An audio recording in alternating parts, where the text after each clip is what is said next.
At some point in our lives, many of us have heard myths about alcohol. From what to drink, how to drink and what to do in certain situations, there are many myths about alcohol out there. I want to bust some popular ones that we at Encounter Youth hear from time to time. Before starting, don't forget to like and subscribe to our channel for more future updates. So let's start. Number 1. Breaking the seal. Around 9:30 p.m., Mark has just finished his third drink of the evening when an intense urge to urinate overtakes him. Is it better to let it flow naturally, or should he strive to keep it for as long as possible to avoid breaking the seal? Alcohol is a diuretic, which increases urine production from the kidneys and increases urination.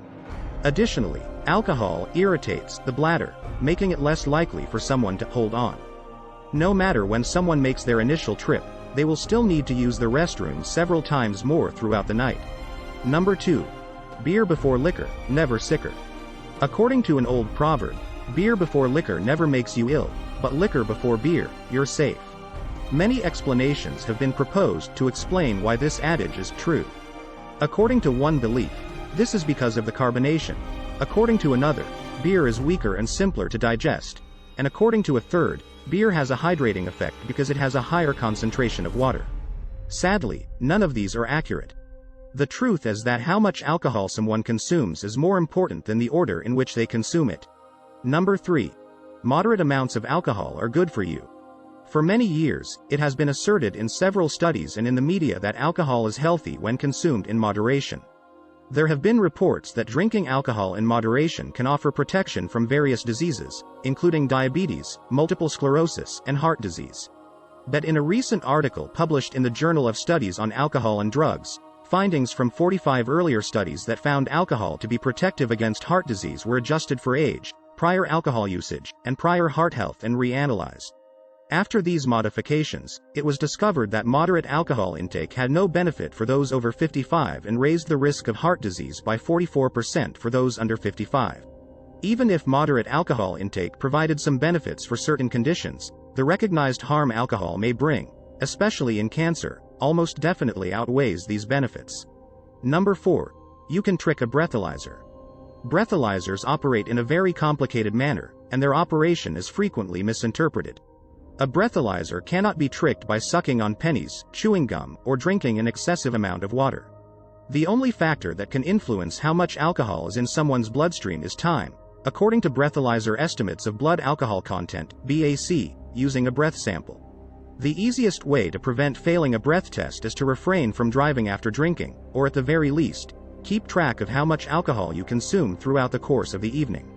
Anyone with a full license should aim to consume one standard drink every hour to maintain a 0.05% level.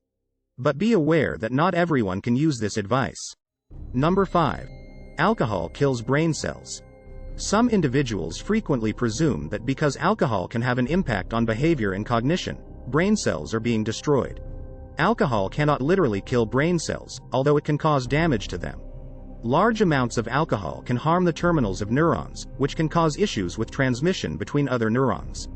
Communication concerns may subsequently lead to cognitive issues, which may include everything from memory issues to a reduced capacity for multitasking. Alcohol is known to have an impact on brain development in young people. The hippocampus's size as well as the prefrontal lobe's size may decrease as a result. Therefore, alcohol use among young people may result in lifelong brain alterations and perhaps harm. Number 6. If someone has passed out from drinking, put them to bed. This is the one alcohol myth I truly want folks to take seriously out of all of them. If someone has consumed alcohol and falls unconscious as a result, they urgently need an ambulance. Putting them to sleep can be risky. This is because alcohol can slow down or even damage some brain activities because it is a central nervous system depressant. This effect makes it possible for someone who has consumed a lot of alcohol to have poor control over their breathing, swallowing, or gag reflexes. An unconscious individual who has been placed to sleep could be ill, choke, or cease breathing without some of these functions being under control, and it might not be discovered until it is too late. A drunken individual who is unconscious need medical assistance. Number 7. Most teenagers are drinking alcohol regularly. One of my favorite alcohol-related fallacies to dispel is this one. Surveys have showed for several years that a growing number of young people are opting not to drink or to delay having their first drink. According to the most recent National Drug Strategy Household Survey, 82% of 12 to 17-year-olds made the decision to abstain from alcohol in 2016. This percentage increased from 70% in 2013. These statistics give us a lot of hope, which is fantastic news. It is utterly untrue to say that most young people consume alcohol. The majority of people genuinely decide not to drink or decide to put off having their first drink. You can read a blog post we made about young people using other drugs in Australia, which demonstrates that they are making wise decisions. Number 8. Alcohol affects men and women the same. Even if they are the same size and weight, a man and woman who consume the same amount of alcohol won't experience the same effects. To begin with, men typically have larger livers than women, which allows them to digest alcohol more quickly. Additionally, men have more water in their bodies than women do, which gives them more space to liquefy alcohol. The fact that men are frequently larger than women, meaning they have more blood in their bodies, is another element that may play a role. Because guys have more blood to dilute the alcohol in, their blood alcohol content won't be as high as a female's after consuming the same amount of alcohol. Men digest alcohol considerably more effectively than women for a variety of other reasons, but the reality remains that alcohol does not impact men and women in the same manner. Number 9. Different types of alcohol affect you differently. Although many people assert that particular beverages alter their behavior more than others, the truth is that alcohol is alcohol regardless of its form. So why do some individuals make that assertion? It can be as a result of how some alcoholic beverages are perceived by consumers.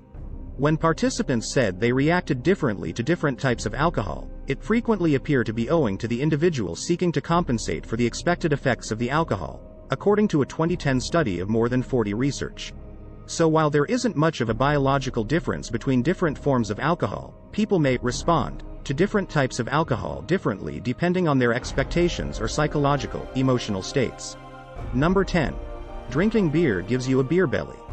When a spouse, father, grandfather, or other family member begins to develop a round belly, many relatives automatically think it is a beer belly. But is the growth of the belly truly brought on by beer? Beer does have a lot of calories.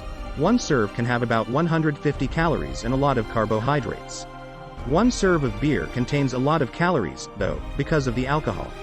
Most spirits have about 100 calories in a regular drink. Wine has about 120 calories in a typical drink, and a serving of cider might have about 170 calories. Therefore, alcohol in general, not just beer, can result in excessive calorie consumption. Alcohol can also make you gain weight because it takes up more of the liver's processing time than fat. This means that the fat is not processed by the body but is instead stored, which causes the waistline or other body parts to enlarge. This is it for today's video. What do you think of our video? Feel free to share your thoughts in the comment section below. Don't forget to like and subscribe to our channel for more future updates. Thanks for watching.